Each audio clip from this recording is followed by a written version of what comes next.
And we are back. Thanks for clicking on the link. Welcome to Good Energy. Enjoy the content, and everyone have a blessed day.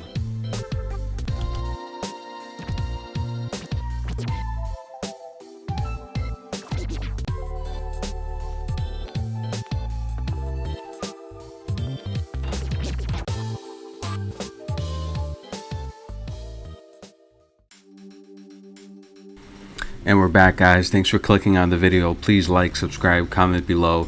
If you do not like the video, please by all means hit the dislike button. All interactions help the algorithm. And let's get right into it. We are at the WTA finals in Guadalajara, Mexico. That is the suburbs of Mexico. Beautiful place. And the top 8 women in the world battling for some of the biggest prizes they've ever had a chance to win. 1.6 million up for grabs, over $5 million in total to be given out to the singles and doubles players who have all just had an amazing year full of numerous championships, and there can only be one winner. So who would start off the first round with a win? Let's get right into it. The first match of the tournament, Barbara Krejčíková versus Anett Kontaveit. Now, these two ladies have never played before, but both ladies having an amazing year. Barbara Krejčíková, 45 wins on the year, only 16 losses, 3 singles titles, with one being a major at the French Open. Unbelievable player, very disciplined, and more of a rhythm player. If you can throw her rhythm off, then you have a chance to disrupt her. Anett Kontaveit, one of my favorite players, 45 and 15 on the year, very similar records, winning 3 singles titles this year, ending her 5 consecutive losing streak in championship matches this year, and the hottest player in this tournament, entering this tournament with a 6-win streak, 12 match win streak. And Barbara Krejčíková, that was the look on her face for most of the day. Anett Kontaveit would be victorious in this matchup here. And from my watchings of this match, I think a lot of it came down to just the service game. When Barbara Krejčíková won her games, she won them very easily, holding to love on several occasions. But the reality is, Barbara, like I said, she's a rhythm player. Most tennis players are rhythm players, but for the most part, Barbara Krejčíková, she has a couple things that she wants to do. If you can disrupt her patterns and her timings, she's not really good at making adjustments. The key here in this match for me, like I said, it was the service game. If you take a look at the first service points won, 85% for Anett Kontaveit. Unbelievable.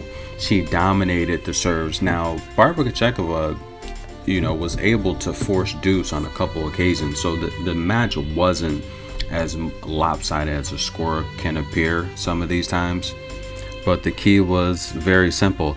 Barbara Krejčíková wants to play tennis. She wants to keep the ball in play to set up her shots. Anett Kontaveit did not give her the chance. Just dominating the first service points, 85% to 75%, and the second service points, even winning that as well. And the reality is, if Barbara Krejčíková is having problems with her serve, that's going to be tough, because she needs to get the ball in play with an opportunity to set up her shots. Whether that's her her backhand. She has a really good backhand. Any of the images you see with Barbara Krejčíková, it's hitting her backhand down the line. So Anett Kontaveit just didn't give her a chance to set up that backhand. And the second service points won is critical, because even if Anett was having any difficulty on the first serve, she still was able to take the gamble, give her all maximum power, and just limit Barbara Krejčíková's return service game. So the reality is, Anett Kontaveit, the hottest player in the tournament, and she's going to move on. I felt Barbara Krejčíková a lot of times. I just felt she didn't have a rhythm. The long layoff that she had, the top spin wasn't there, and it could possibly even have been just a long travel. She had the longest trip here from the Czech Republic. 3 players here from the Czech Republic in total: Karolina Plíšková, Katerina Sinikova, and Barbara Krejčíková. But Barbara had the longest trip here, and I felt the elevation got to her. She just seemed a little bit off. She didn't seem to be suffering from her injury anymore. But I mean, we're talking about 1,500 meters in altitude, and I think it really got to Krejčíková. You know, I think she's a lot better player than what she showed today. And having playing doubles 4 days straight, we're going to see how she rebounds today. She had a late match last night that they pulled off, and we're going to see if that affects her ability playing today. She's going to be playing Garbiñe Muguruza in what's going to be a rematch of the U.S. Open drama that took place. Barbara Krejčíková, she's got a good head-to-head versus Garbiñe Muguruza. She leads the head-to-head 2 matches to 1, winning all 3 actually took place this year, winning the most recent at the U.S. Open in straight sets 6-3, 7-6. And before that, they played in Cincinnati, which went 3 sets. But however, I want to just be clear that Cincinnati match, Krejčíková won the first set 6-1. I felt she was dominating the second set, and I'm not sure what happened, but she let Muguruza back in the match. I felt it was a complete blowout. Even in the second set, it looked like Krejčíková would, give her a donut. But Muguruza held deep. She pulled back.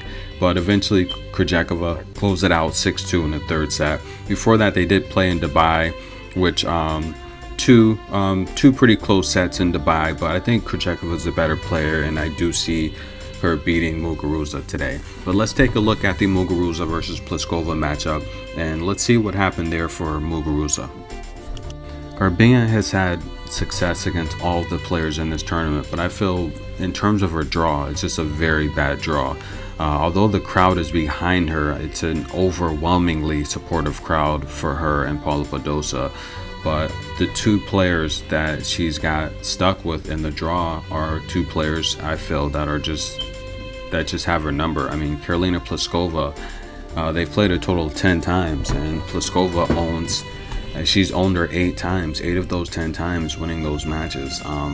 And it's really a reflection of her game in Plíšková. These 2 players are very similar, very strong serves, very tall players, very good forehands. In terms of this matchup here, I felt like the tides were turning. I felt Garbiñe should have won this matchup. She had several chances to win it. I mean, the first set, she stole the first set, and literally it came down to the second service points. I mean, Plíšková had 3 double faults in that first set, and that's what really determined the win in the first set for Garbiñe. The second set, though, Karolina Plíšková, she turned it around. She had 0 double faults. And that was really the difference maker. She won 100% of her second serve points, 87% of her first service points, and she really dominated the second set, winning that 6-2, looking like old flashes of the Plíšková that had those huge runs in the U.S. Open and Wimbledon. And the third set, I mean, this came down to a tiebreak, and this was very unfortunate. I felt that Garbiñe had it. She was up 3-1 in the tiebreak, and just a complete collapse. Plíšková won the next 4 points and really was in the driver's seat there. She was able to put it away. I mean, it did go. Garbiñe fought back. I mean, 8-6 in the tiebreak, but nonetheless, Plíšková was just too tough in the third set. Again, dominating the first service points, winning the second service points, and saving the break points. 80% of break points she won there, and she really showed her experience in this tournament. Plíšková has been in the semifinals numerous times in this tournament. This is her 5th time playing in it. She's been in the top 10 forever. But nonetheless, I mean, Garbiñe has made the semifinals before in this tournament, but I don't think that's going to happen this year. She's going to be matched up with Plíšková. She's going to be matched up with Krejčíková, and this is a matchup that she's not going to win today. I think Krejčíková is going to beat her in straight sets. I see this match going under, and it's just a bad spot for Muguruza. But before we get ahead of ourselves, let's take a look at the first matchup today, and that's going to take place between Kontaveit and Plíšková. These two ladies, again, having amazing years, and Kontaveit literally is the hottest female on tour right now. But Annette's going to be playing someone she has never beat before. She's going to be playing Plíšková in the first matchup today, and the reality is Plíškova's beat Annette, although it's been a couple years ago. She's beat Annette at some very important tournaments. 2019, she beat Annette Kontaveit at Toronto, and I mean, Toronto, that was a straight set victory. Toronto's a very important tournament because that gets everyone ready for the US Open. All the ladies want to do well at Toronto so that can carry on into the US Open.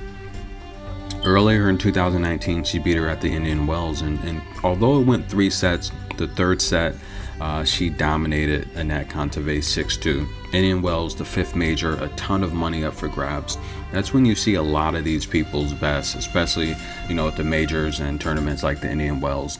This matchup today, Annette's going into this matchup as the hottest female on tour, but Plíšková, after coming through a 3-set victory with Muguruza, she has a court time advantage, and to be honest with you, I think that battle tested her a lot more, and just having the confidence of knowing that she can beat Annette.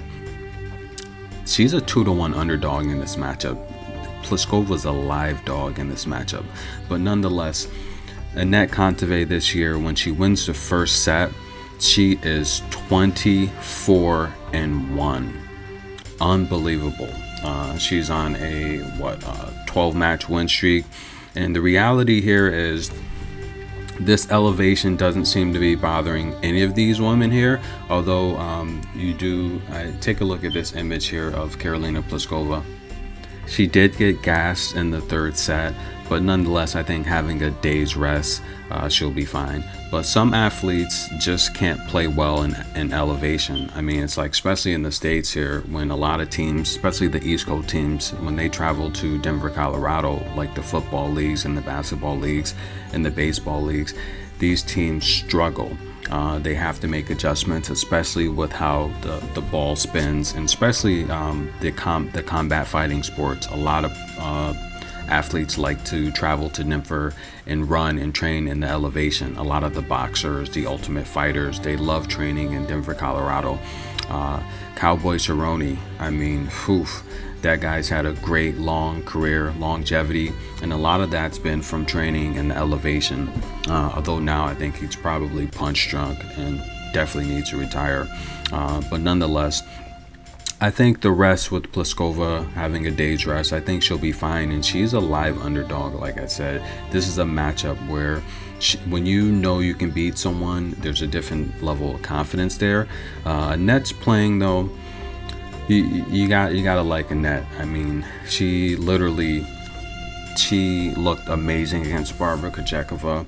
And I think this is a matchup I think we're in for another 3-set match, to be honest with you. But the key for Plíšková, she's going to have to start off winning her first service game. She's going to have to win the first set. History shows if Plíšková loses the first set, she's not going to beat Annette Kontaveit. Out of all 3 wins against Annette Kontaveit, she has won the first set. So keep that in mind. Marie Sacre, she faced off against Iga Świątek in the first round of the Chichen Itza bracket. Now, Marie Sacre, her mom, a lot of people don't know, was a tennis professional, so she grew up at an early age playing tennis. But nonetheless, Marie Sacre having another stellar year, like all the ladies here. 36 wins, 18 losses on the year, and she only has 1 single title on her career, but nonetheless, she has the power to knock anyone off the court. Ranked 6th in the world, and much of that would take place today here, facing Iga Świątek.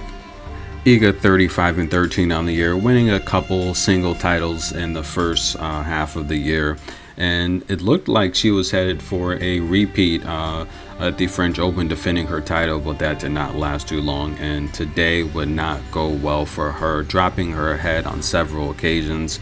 As I stated before in my previous video, Marie Sacre is just going to intimidate Iga. She's going to hit her off the court.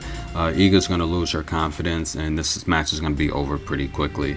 That's exactly how it went. Iga, I think, out of all the ladies here, I mean, she's without a doubt, I think she's slightly older than Badosa, but in terms of her game, I think she definitely has some work to do, some development, and a lot of that I think is on the mental aspect. She has the physical gifts, but Iga, much like Barbara Krejčíková,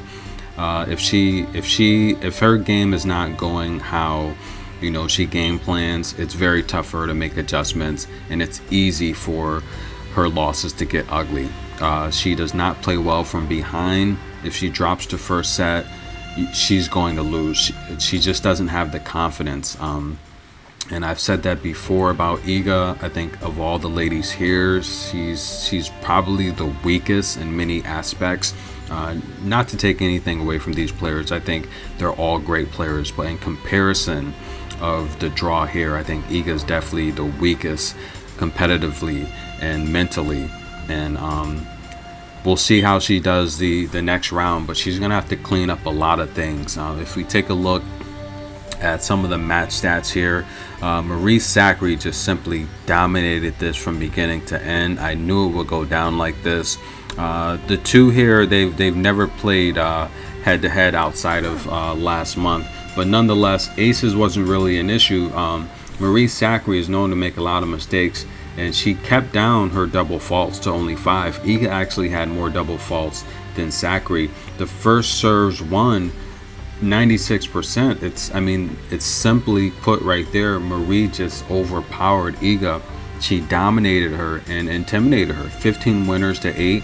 You're not going to win a match with 8 winners where your opponent is doubling your output ratio. And Iga just made a lot of mistakes. Very intimidated, very shy game. Her forehand not working, backhand not working, and Marie Sacre smiling all day with her traveling crowd. I mean, unbelievable. Very impressive showing. Marie Sacre is going to take on the winner of Paula Badosa versus Sabalenka. This was the main event. I hope you had your popcorn last night, because this match definitely stole the show. The fans were definitely pumped up, being that it's in Mexico. Garbiñe Muguruza and Badosa, they speak the language with an overwhelmingly support from the crowd, cheering very loud, just being the extra lift that they need to get through some of these tight rallies. But nonetheless, how would Sabalenka bounce back from her tournament in Russia, where I stated numerous times she looked horrible? Alexandrova completely hit her off the court. How would Sabalenka bounce back? Well, I think the proof was in the pudding last night. Sabalenka actually came out looking really good in the first set. Her serve was dominant. Her power was amazing, hitting forehands down the line with speeds of 158 kilometers. Unbelievable. She literally showed that she could out-hit Paula and hit Paula off the court. Paula looked scared and intimidated, but she kept calm, kept her composure, and made adjustments, and Sabalenka would break. Sabalenka broke down in the first set, and this was very bad. She folded completely. She folded like a poker player in deep waters, and the reality is she let her emotions get the best of her, and emotions is just energy in motion. And the reality is Sabalenka looked like the old Sabalenka of 2018, 19, and 20. The Sabalenka that gets frustrated, angry, upset, starts to yell and whine and tout like a baby. And the reality is what Sabalenka needs to understand is that when you're showing that much frustration, it's only giving your opponent more confidence, and she has to understand that. Paula Badosa looked completely frightened of her power early on. You could see it on Paula Badosa's face. She literally, it's like I envision that as like two boxers, and one boxer in there with an opponent like Mike Tyson or Deontay Wilder.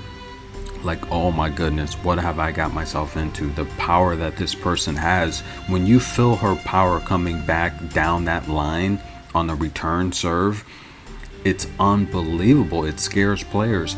But the reality is, all of that negative energy Sabalenka puts forward on the court only strengthens her opponent. Paula Badosa started to get her confidence, and it started to build and build and build. And before you know it, Paula Badosa erased a 4-2 deficit, and she would end up winning the last 4 games of the first set, breaking Sabalenka a total of 2 times to steal the set. And that was really the tone of this match here. Sabalenka, she is one of the best servers on tour, but when her serve is off, that means she's getting a ton of double faults. Sabalenka had a total of 8 double faults, and Sabalenka actually leads the tour in double faults with 294. That's right, a lot of these powerful servers like Plíšková and Sabalenka, they also make a ton of double faults. And when you're giving your opponent free points, again, that builds more confidence. When your serve is off like that, you have to be able to play good defense. And the reality with Sabalenka is she's not a good defensive player. It's purely offense. It's offense and power that likes to keep her opponents on the heels. And that's what she did in the first set, winning her first 4 games. Is she kept Paula Badosa on the defensive. Paula Badosa had to make adjustments, and I think she made those adjustments very well by changing the topspin, redirecting the ball.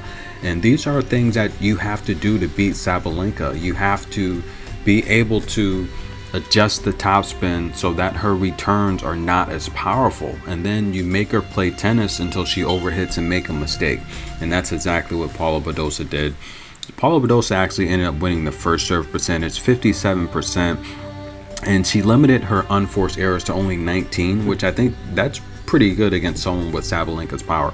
Sabalenka had 31 unforced errors. She only won 1 of 7 break points. And again, difference maker in the first set. You have to win the break points. The second set just got completely ugly. It was a donut. Sabalenka lost her confidence. She lost her hope, and she had no chance to win this match. When she got broken immediately in the second set, you knew it was over. By then, she was already yelling and screaming. The crowd was already behind Paula Badosa. And I picked Paula Badosa to win this match. I picked Marie Sacre to win that match. And I took the Garbiñe Muguruza to win, but I did take the over in that match. I did have Barbara Krejčíková beating Kontaveit just as the value with the underdog, but I also took the under. So in terms of my predictions on my Patreon, I did go a total of 4 for 6, which was really good. So another winning day for my Patreons. But let's get into today's matches.